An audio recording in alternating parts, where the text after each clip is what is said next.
Bonsoir à tous, bonsoir chers amis. Merci infiniment à la personne qui a fait ce montage vidéo de présentation et d'attente de nos vidéos. J'espère que vous m'entendez tous. Alors, je vais vérifier quand même. Est-ce que vous m'entendez? Ouais, bah c'est bon, vous m'entendez. Alors, aujourd'hui, on va parler de sujets très intéressants et dramatiques. Enfin, dramatiques. On va vous démontrer des choses qui ne supportent aucune contradiction. C'est factuel. Et c'est très grave. C'est très, très grave. Alors, pour commencer, déjà, avant toute chose, je vous invite à aller voir le film Ceci n'est pas un complot. Alors, ceci n'est pas un complot, il est là. Ceci n'est pas un complot. Vous allez le trouver ici sur YouTube. C'est monsieur Bernard Crutzen qui l'a fait. C'est un Belge, un journaliste belge. C'est juste exceptionnel. Voilà, il n'y a rien d'autre à dire. C'est juste exceptionnel. C'est une bombe, ce reportage. Il revient sur tous les mensonges des médias, les manipulations des chiffres, une boucherie. C'est exceptionnel. C'est propre, c'est carré. Exceptionnel. À voir, à partager au plus grand nombre. Ça vient de sortir en plus. Hein, si on regarde bien, voilà, 6 février. 6 février, il est sorti aujourd'hui. À voir et à revoir. 1h10, un régal. C'est explosif, c'est carré. Celui qui voit ce documentaire comprend qu'il y a une entourloupe. Point à la ligne. Je veux même pas savoir pourquoi, comment, où. Il y a une entourloupe, ce n'est que mensonge et propagande. C'est exceptionnel, voilà. Ça y est, ça c'est fait. Je voulais maintenant vous parler des morticoles. Alors, la PHP, Karine Lacombe. La PHP, Karine Lacombe. On va commencer par eux. Et après, je vais vous partager une phrase d'Avicenne Ibn Sina, il y a 1000 ans. C'était un médecin, un des plus grands médecins médiévaux. C'est un phénomène. Philosophe, enfin, c'est du très, très, très lourd Avicenne. Et qui faisait des chirurgies. Enfin, c'est un phénomène. Et je voulais vous montrer comment, aujourd'hui, les morticoles des plateaux télé, les médecins cathodiques, comme Karine Lacombe, viennent nous expliquer qu'on est au bord du précipice, qu'on va tous mourir, qu'il faut confiner très dur. Comment elle dit ça d'ailleurs? Elle est effarée et sidérée qu'on n'est pas confiné. Par contre, un confinement très dur, hein, c'est très serré, un confinement violent. C'est-à-dire que on a détruit l'économie, les gens ils sont en train de se suicider par pack de 12. Tout le monde est sous antidépresseurs, les étudiants, c'est une catastrophe. Non, ça va. Ça, c'est pas assez grave. On est à 3000 lits d'hôpitaux sur 5000 de plein. Par contre, il faut confiner serré, il faut confiner très dur. C'est une criminelle. Je le dis, je le répète, c'est une criminelle. Mais ce qui est grave encore, c'est l'AP-HP. L'AP-HP va encore plus loin. L'AP-HP parle de crimes de sang et de larmes. Alors, l'AP-HP prédit du sang et des larmes prochainement. Elle dit que la situation n'est pas grave, elle est terrorisante. L'AP-HP, c'est l'assistance publique des hôpitaux de Paris. OK? Terrorisante. Alors, je rappelle, chers amis, que le réseau Sentinelle de la semaine 4 explique qu'il y a un taux d'incidence de 10 concernant le coronavirus, le SARS-CoV-2, de 10 sur 100 000. Ça fait 915 par jour et pas 30 000 comme ils disent. Ils sont en train de vous mentir. Réseau Sentinelle, c'est pas moi. Hein. Je n'invente rien. Laissez-moi tranquille. Deuxièmement, on peut pas reconfiner comme ça. Hein. Alors maintenant, après avoir dit toutes ces âneries de ces morticoles et de ces prophètes de malheur, déjà, je leur donne rendez-vous aujourd'hui. Nous sommes... Ah, j'ai oublié les politesses. Excusez-moi, les amis, j'ai oublié les politesses. Bonsoir à tous. Nous sommes le 6 février, en direct de Marseille. Merci infiniment d'être là. Désolé d'avoir oublié les politesses. Nous sommes le 6 février et je leur donne rendez-vous dans 15 jours, 3 semaines, il ne se passera rien.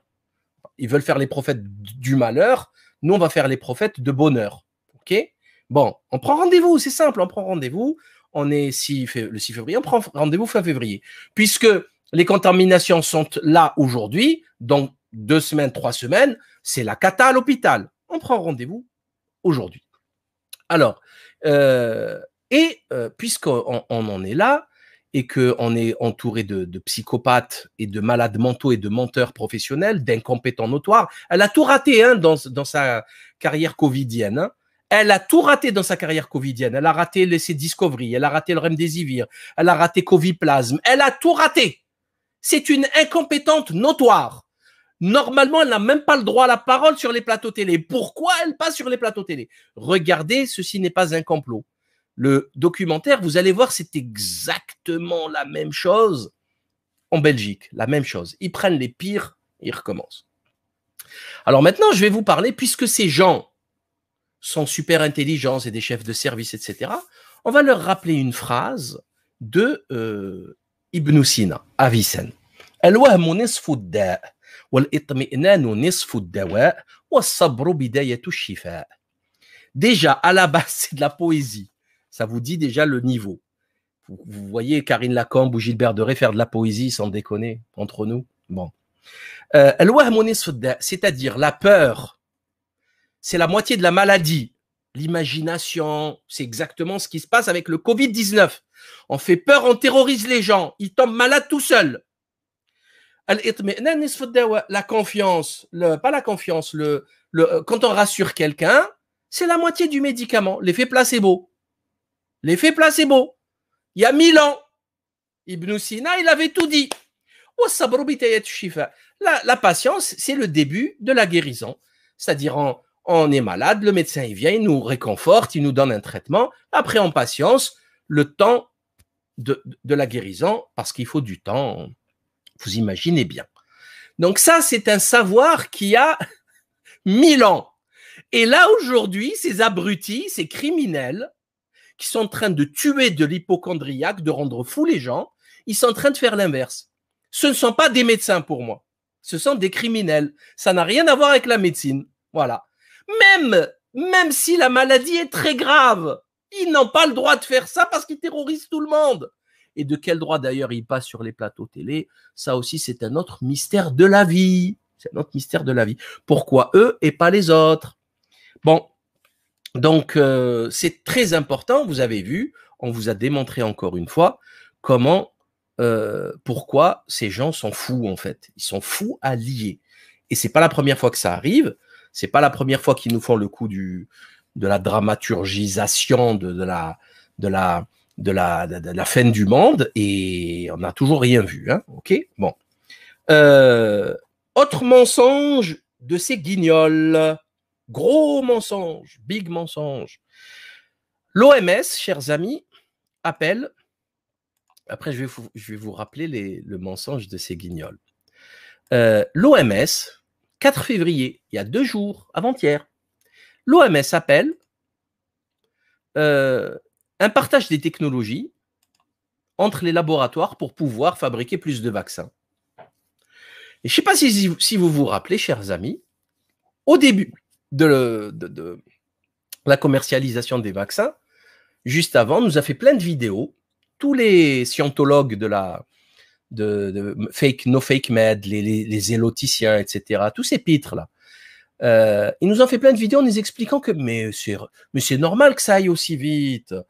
La technologie a beaucoup avancé, on travaille depuis longtemps, et surtout les scientifiques, ils partagent leurs données. Et là, je vais vous le montrer, parce que on parle pas dans le vide, hein. On va vous le montrer. Il y en a un, Playmobil, là, comme il s'appelle. Où est-ce qu'il est, Playmobil? Voilà, il est là. Playmobil.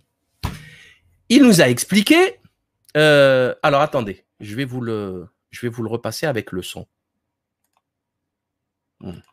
Alors, attendez, 30 secondes.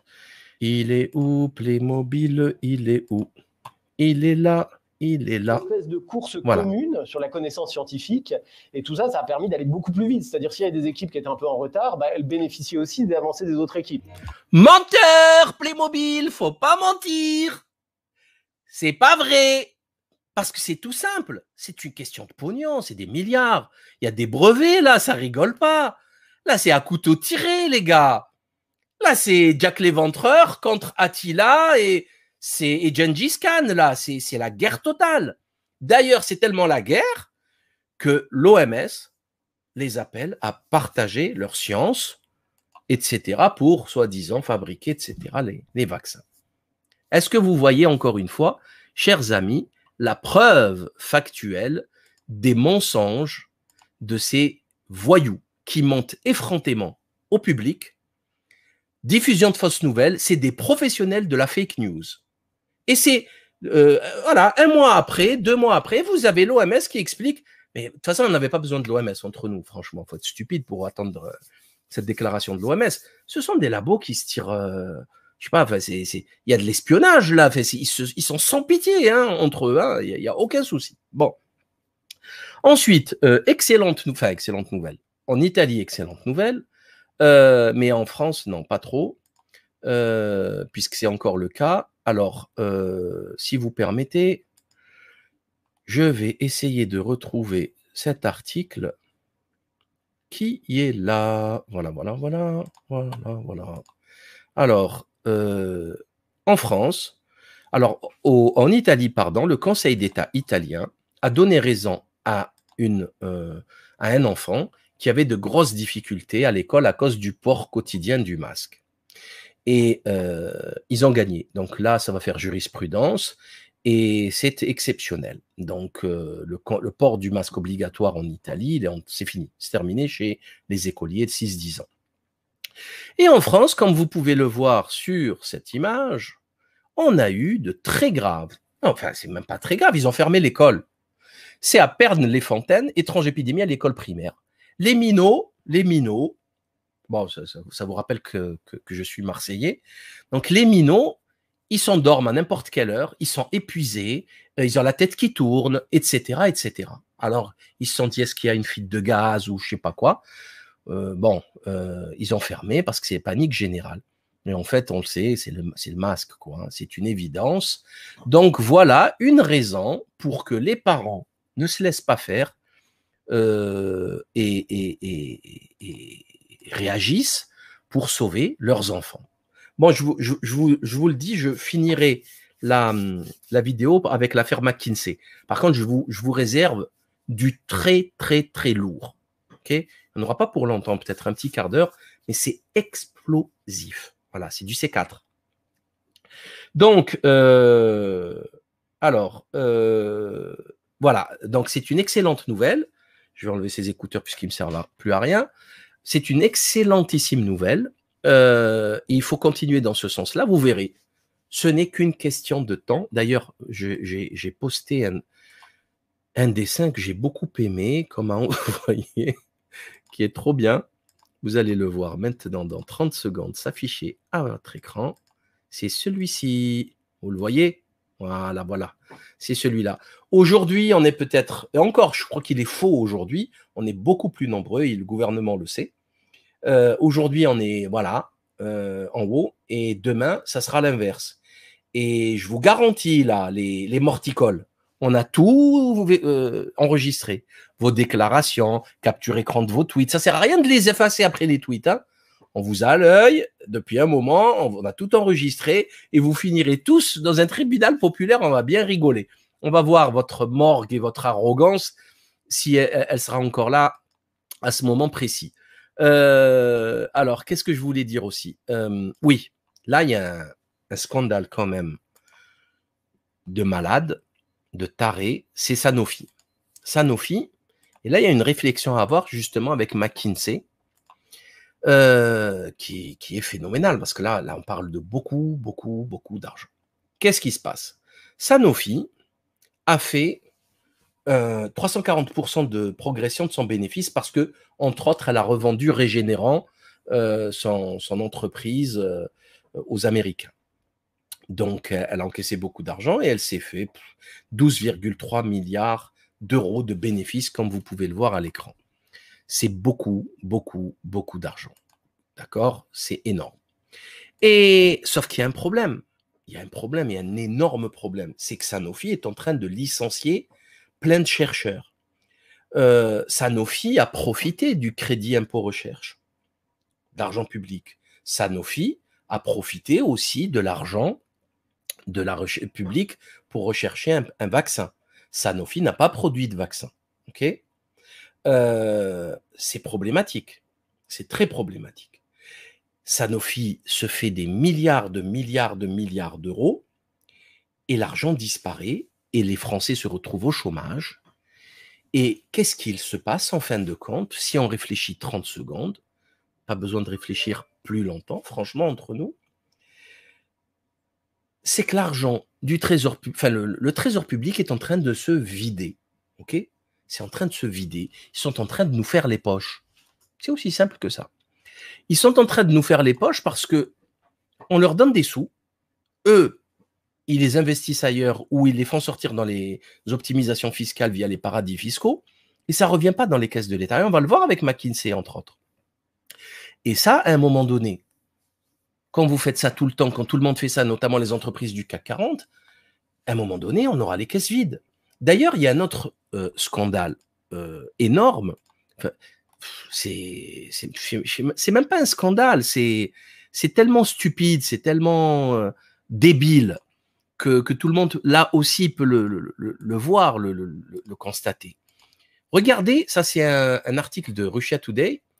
Rien qu'en masque, en test PCR, etc., en réactif, l'État français a dépensé en quelques mois plus que tout ce qu'ils ont fait, tout ce qu'ils ont dépensé pour le système de santé.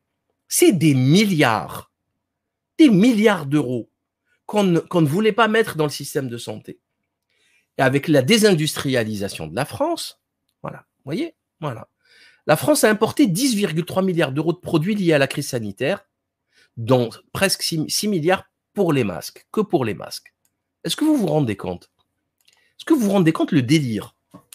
Et en fait, qu'est-ce qui se passe? C'est que là, quand vous faites le chèque aux Chinois, l'argent, il ne revient plus dans les caisses de l'État. Il n'y a pas d'impôt, il n'y a rien. Donc, on s'appauvrit. On devient des acheteurs. Voilà, on ne produit plus. Et avec le confinement, la destruction de l'économie française, il y aura moins d'exportation, ça c'est évident. Il y aura plus de chômeurs et d'assistés. Enfin, assistés, vous voyez ce que je veux dire, puisqu'il n'y aura pas de travail. Donc, il y aura, enfin, c'est dramatique. Du coup, voilà, on appauvrit la France. C'est un pillage orchestré et organisé par les dirigeants français qui se sentent enchaînés et succédés ces 30 dernières années, c'est tout. Voilà, il n'y a plus une usine pour fabriquer des masques, il n'y a plus une usine pour fabriquer des surblouses, ni des calottes, ni rien, des surchaussures, ni des tests PCR, ni des tests antigéniques, ni rien. On est tous, enfin, une ou deux, c'est assez suffisant pour fournir le pays. Et de toute façon, c'est toujours pareil, hein, c'est des boîtes qui sont en France, mais qui importent de Taïwan et de Singapour et de je ne sais où. Donc, ça aussi, c'est pas parce que c'est une boîte française que la fabrication avec la richesse et la matière première, etc., y a pas, la plus-value, elle est petite, etc., etc. Bref, voilà comment a été mis en place le plan de destruction de la France par la désindustrialisation, etc. Et puis voilà, je crois que tout le monde, absolument tout le monde l'a vu. Maintenant, venons-en au dernier point du jour, qui est une dinguerie. C'est un article d'un certain Crutz du Monde qui est sorti, je crois, hier. Ça, c'est une dinguerie, une dinguerie. Je ne savais pas tout ça et j'ai appris tout ça aujourd'hui. Et là, je vais vous le faire partager. L'image, elle est là. Alors, pourquoi il ne la trouve pas? Voilà. Parce qu'elle n'était pas agrandie. Voilà, voilà, voilà, les amis. Alors, maintenant, vous allez me dire si vous voyez ça. Donc, voilà, voilà. Je vous ai fait un beau petit schéma pour vous expliquer l'histoire de McKinsey.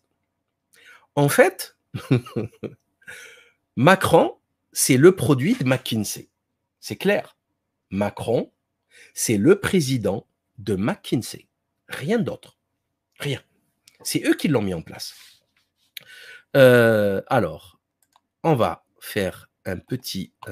comment on appelle ça? Je suis en train juste de vérifier que tout va bien, que tout est grand. Voilà, voilà. Alors, vous voyez ici Macron. En 2007, il va faire partie de la commission Attali nommée par Sarkozy. OK? 2007, vous le voyez ici, Attali ici, et à sa gauche, Emmanuel Macron. Il avait 29 ans, les amis. 29 ans. C'était unique.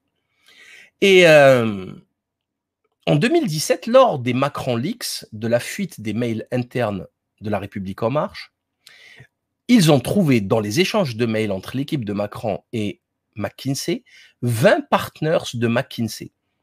20 partners. 20. Bon. Et ça pose des questions très graves, très graves au niveau du financement du parti politique. Pourquoi? Parce que ils sont pas déclarés dans les comptes de campagne et le travail pro bono gratuit, ça c'est illégal. Parce que sinon, ça veut rien dire. C'est illégal pour des comptes de campagne, c'est pour des campagnes électorales, puisque vous comprenez que c'est trop facile. Moi, je suis une très grande entreprise, je vous envoie 30 mecs gratuits. Ben oui, mais c'est pas gratuit. J'ai un intérêt derrière. Et dans cette commission, il y avait des grosses pointures du CAC 40, etc., dont un certain Éric Labeille, qui était le patron de McKinsey. Ok, le patron de McKinsey que vous voyez là, Éric Labeille, il est là. Éric Labeille, à l'époque, c'est un polytechnicien. C'est tous des polytechniciens, ponts et chaussées. Ça, c'est Karim Tadjeddine. On va en parler tout de suite après. Et après, bon, ENARC, bon, Sciences Po, etc. Normal, tranquille. Ensuite, quand il va finir cette mission, quand, comment il s'appelle, Macron va finir cette mission, alors je ne sais pas si c'est mieux comme ça ou comme ça. Non, plutôt comme ça. Voilà. Comme ça, je pense que c'est mieux, non? Dites-moi si c'est mieux comme ça ou pas. Alors, je continue. Comme ça, je peux me voir et voir l'écran en même temps. C'est parfait. Donc, quand il finit sa mission, qu'est-ce qu'il fait Macron? Il va rejoindre Rothschild.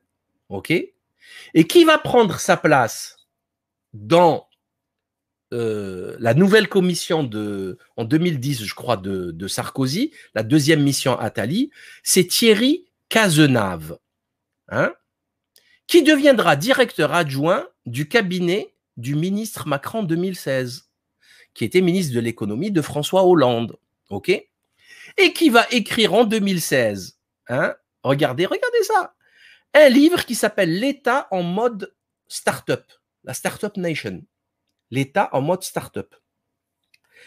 Bon, c'était 2016, on est en 2021, vous avez tous compris, c'est une faillite totale. La Startup Nation, c'est une escroquerie totale. Ruine de tout le monde. Tout le monde est ruiné. Merci la Startup Nation, merci McKinsey. Vous avez vu qu'à côté du livre, il y a quand même le scandale McKinsey qui vient de payer 574 millions de dollars pour les 500 000 morts à cause de l'Oxycontin, de Purdue Pharma, des opioïdes de synthèse. Parce qu'ils ont conseillé Purdue Pharma de vendre le médicament le plus dosé qui rapportait le plus, etc. Alors que ces dernières années, c'était 70 000 morts par an. Un génocide médicamenteux. Qui a conseillé Purdue Pharma? McKinsey. Pas un seul n'ira en prison. Ils payent 574 millions d'euros et ils continuent leur magouille. Extraordinaire. Nous ne sommes plus, ce n'est plus une civilisation, ça. C'est une pure décadence. Il n'y a plus de civilisation, il n'y a plus de justice, il n'y a plus rien. Des criminels, c'est du mammonisme. L'argent roi, c'est l'argent qui est plus important que la vie des humains. Vous, êtres humains, vous êtes du bétail, pas plus. C'est comme ça que je vois les choses et j'imagine que vous aussi, parce que c'est pas possible. Comment peut-on tuer, participer à l'assassinat de plus de 500 000 Américains à cause de l'Oxycontin de Purdue Pharma. Et il n'y a pas un seul qui va en prison. Ils acceptent de payer, ils payent, et c'est reparti pour un tour. C'est de la science-fiction. Bref. Donc, qu'est-ce qu'il écrit? Thomas Cazeneuve écrit le livre de Cazenave, pardon. Cazenave. Il est, bon, polytechnicien, enfin, énarque. Pas polytechnicien, lui, c'est un énarque, blabla, que des conneries de. Alors là, c'est extraordinaire. Hein. L'école publique fabrique que des guignols. Voilà. Que des guignols. C'est extraordinaire. Comment on peut travailler autant, soi-disant être intelligent, et être associé à autant de conneries, de désastres. Bon, on continue. Préfacé par Emmanuel Macron, Startup Nation. Et dans ce livre, il y a un chapitre qui va être écrit par un certain Karim Tajeddine, qui est un des boss, qui est là, que vous trouverez ici, qui est un des boss. Alors, où est-ce qu'elle est mon image? Voilà. Karim Tajeddine, qui est un des boss de Kinsey, ok, McKinsey Company, d'accord? Et qu'il va, alors écoutez bien ce que je vais vous dire. Macron va créer la direction interministérielle à la transformation publique, la DITP. Et qui c'est qui va piloter cette transformation? C'est McKinsey et Karim Tajeddine. C'est-à-dire, écoutez bien, c'est le privé des Amerlocs, des Yankees, qui vont diriger le changement, la transformation du public en France. C'est de la science-fiction. Rien que ça, c'est une déclaration de guerre contre les intérêts de l'État. Et c'est l'État qui le permet. C'est une haute trahison. Il n'y a rien d'autre. Il n'y a rien d'autre à dire. D'ailleurs, pour remercier Éric Labey, Macron va le nommer en août 2018 président de Polytechnique. C'est-à-dire, à la tête de Polytechnique, vous avez des gars de McKinsey. Comme ça, ils vont bien laver les cerveaux des gens. D'ailleurs, sur place, il insupporte tout le monde parce qu'il parle franglais, vous savez. Il parle un mot français, un mot anglais. C'est une catastrophe. Alors, je reviens à la direction interministérielle à la transformation publique, qui est actuellement sous l'autorité de Amélie de Montchalin, 100 millions d'euros de budget.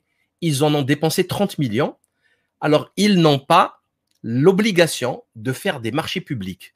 C'est un budget qui a été créé, c'est du pillage de l'argent public pour faire rentrer le ver dans le fruit. Et on a des entreprises. Alors, pourquoi pas? Allez, pourquoi pas? Moi, vous savez que je suis pas pour l'État, comment on appelle ça? L'État, oh, il y a un terme. Vous savez que nous, enfin, personnellement, et on n'a pas édité le livre de Paul-Éric Blonru pour rien, Sécession. Pour nous, l'État, c'est le minimum de pouvoir. C'est le minimum. Il ne doit pas s'ingérer dans les affaires des gens. Voilà, très, très, très peu de pouvoir. Donc, c'est pas un souci pour moi. Sauf que, quand on nous dit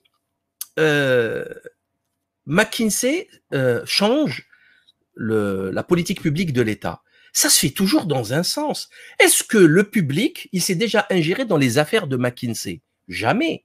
Vous voyez? Surtout pas l'État français. Vous voyez ce que je veux dire? Donc, c'est toujours l'inverse. C'est comme la fiscalité d'ailleurs avec Sanofi. C'est toujours l'État qui donne beaucoup d'argent à Sanofi et jamais l'inverse. Jamais l'inverse. D'ailleurs, au passage, il se trouve que McKinsey a une fiscalité très spéciale puisqu'ils sont localisés au Delaware, qui est un État américain, un paradis fiscal, et ils payent 175 $ par an d'impôts. Et ils sont payés aujourd'hui, à ce jour, par mois, 2 millions d'euros, selon certaines sources, 2 millions d'euros pour les conseils débiles qu'ils donnent au gouvernement. Et vous avez vu la faillite totale de la vaccination. Vous l'avez vu, tout le monde a pu le constater. Donc, et c'est Karim Tajeddine qui dirige ça. Alors après, il vous dit c'est pro bono, c'est gratuit. Ouais, c'est pour le bien public. C'est faux. En fait, c'est pour faire c'est pour avoir des retours plus tard, des cartes partagées, des carnets d'adresses, des cartes professionnelles, etc. Et il faut que vous compreniez un truc, c'est capital. C'est McKinsey qui a créé La République En Marche, qui a fait toutes les démarches du début jusqu'à la fin.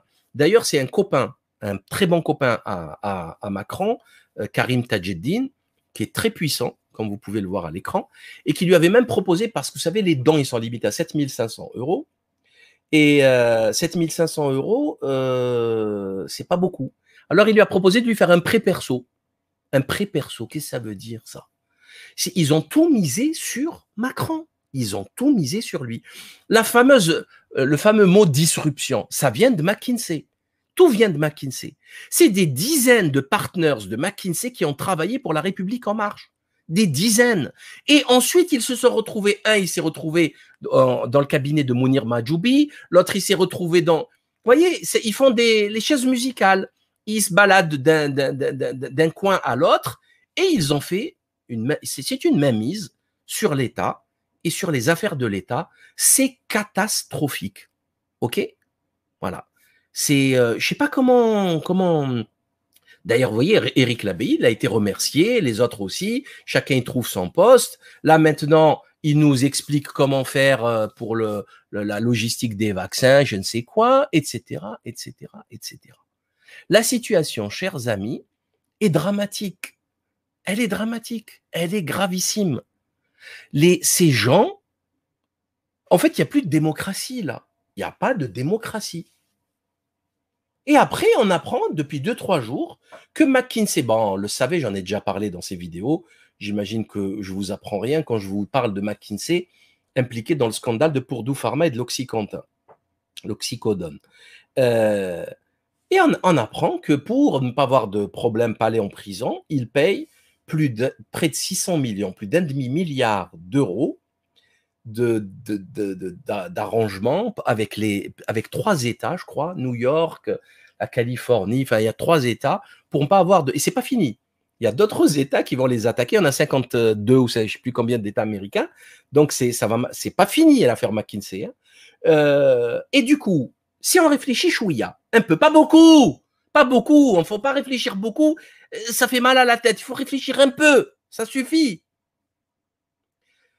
Aujourd'hui, ceux qui conseillent Macron, qui l'ont créé, c'est des voyous responsables d'un crime de masse, un génocide. Je sais que c'est violent ce que je raconte, hein, et j'assumerai tout ça devant un tribunal, hein, et ils peuvent déposer plainte ce qu'ils veulent. C'est factuel. Vous voyez, tout est affiché, les sources sont données. C'est des voyous. Et c'est des voyous qui veulent, écoutez bien, qui veulent nous aider dans la logistique de la distribution du vaccin de Pfizer. Un autre voyou qui a été condamné en 2009 à une amende de 2,3 milliards de dollars. 2,3 milliards de dollars. Alors, j'ai le livre, chers amis, de Peter Gutsch, que vous voyez à l'écran. Voilà, je me remets à l'écran pour vous le montrer. 2,3 milliards, normal. D'autres voyous, d'autres criminels. Et nous, on doit applaudir en dire mais bien, c'est super, mais c'est génial. On est sauvés, on va vivre, on va sortir de cette crise. Alors, où est-ce qu'il est? J'ai pas noté, désolé. J'ai pas noté, mais je vais vous le trouver rapidement. De toute façon, c'est connu, vous tapez 2009. Pareil, Pfizer a décidé de payer une amende de 2,3 millions, que dis-je, milliards de dollars. Milliards, ça fait beaucoup d'argent.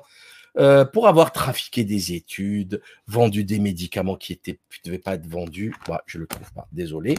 C'est dans ce livre et sur Internet. Oh, les gars, là, les zéloticiens, là, les guignols, lisez un peu. Lisez, on est en 2021. Vous commencez à lire, arrêtez de dire des âneries que Big Pharma vous susurre à l'oreille. Hein. Lisez un peu, élevez-vous un peu.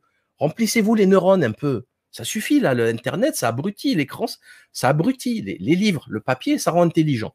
D'accord?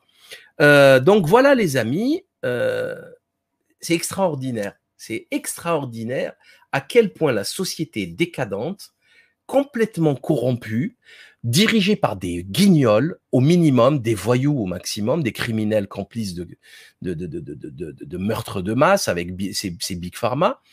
Et on doit se taire, on doit se dire « Ah non, mais Ils font comme ils peuvent. Oh, ils savaient pas, c'est une nouvelle maladie. Ils pouvaient pas savoir. Ils tâtonnent, comme nous le disait l'imberbe Martin Veil.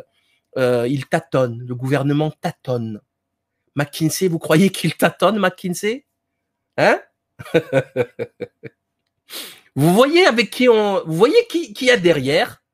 Derrière, en fait, il y a des loups avec des dents très longues, acérées et qui dégoulinent de sang. Des loups qui ont faim, tout le temps faim. Et en face, vous avez des petits journaleux là qui sont en train de nous expliquer qu'ils sont en train de nous informer, vous inquiétez pas. Voilà. Voilà ce que je voulais vous dire. Je vais juste jeter un œil pour voir si j'ai rien oublié. Voilà, voilà et voilà. Non, j'ai rien oublié pour aujourd'hui. Donc, merci pour votre attention. Passez une excellente soirée. Merci infiniment pour tous ceux qui nous soutiennent. Merci pour les tipeurs. Merci pour tous. Merci pour les dons, pour la DSL, l'Association de défense du site Libre Penseur. Je vais faire une vidéo la semaine prochaine pour vous en parler justement. J'ai reçu un courrier d'un responsable de la déontologie, un policier à Marseille, qui m'a dit « Ah, mais c'est extraordinaire. » Je vais vous le lire la prochaine fois. Extraordinaire, extraordinaire. Dans la même phrase, il a menti. Il a menti, il s'est contredit. C'est hallucinant les gens qui nous dirigent. C'est hallucinant. Les mecs, je sais pas, ils n'ont aucune notion du droit. Juste le droit. Le droit. C'est-à-dire son ministre Darmanin, hein, le queutard Darmanin, le mec qui se fait... vous savez, Monsieur Turlutte. Darmanin lui dit qu'en confinement, on a le droit de manifester, on a le droit de manifester malgré le confinement, ce que vous voulez, on a le droit de manifester. Il suffit de déclarer la manifestation à la préfecture et qu'elle soit autorisée, ce qui était mon cas. Et le gars, il me dit non, vous n'aviez pas le droit. Il nie le réel, c'est un négationniste du réel. Et c'est magique, c'est magique. Voilà où on est en France aujourd'hui. Et il y en a qui nous disent que non, tout va bien, on est en démocratie. On est en démocratie. Le problème en France, c'est les complotistes. Laissez-moi rigoler un petit peu. Donc, passez une excellente soirée et à très tôt. Peut-être demain, dimanche, selon le planning, selon mon planning. Ciao.